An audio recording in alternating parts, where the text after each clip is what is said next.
சரி, இப்போ விஷயத்துக்கு வருவோம்.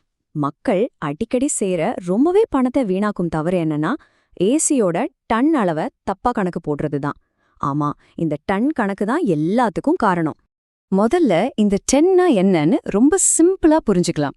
ஒரு டன் ஏசிங்கிறது வேற ஒண்ணும் இல்ல, உங்க ரூம்ல ஒரு டன், அதாவது 1000 கிலோ ஐஸ் கட்டிய வச்சா 24 மணி நேரத்துல எவ்வளவு கூலிங் கிடைக்குமோ அந்த கூலிங்க கொடுக்கும் ஒரு மிஷின். அவ்வளவுதான் சிம்பிள்.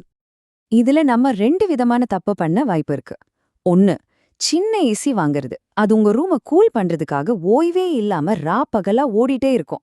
கடைசியில ரூமும் கூல் ஆகாது, கரண்ட் பில்லும் எகிரிடும். இன்னொன்னு, ரொம்ப பெரிய ஏசி வாங்குறது. அது ரூம சீக்கிரமா குளிராக்கிடும் தான், ஆனா காத்துல இருக்கிற ஈரப்பதத்தை எடுக்காது.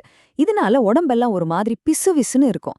அது மட்டும் இல்லாம ஏசி அடிக்கடி ஆன் ஆஃப் ஆகுறதால தேவையில்லாம கரண்ட் பில் ஏறும், ஏசியோட லைஃபும் சீக்கிரம் குறைஞ்சிடும். அப்போ நம்ம ரூமுக்கு சரியான அளவுள்ள ஏசியே எப்படி கண்டுபிடிக்கிறது? கவலைப்படாதீங்க, ரொம்ப குழப்பிக்க வேண்டாம். இதுக்கு ஒரு எளிமையான இன்ஜினியரிங் ஃபார்முலா இருக்கு.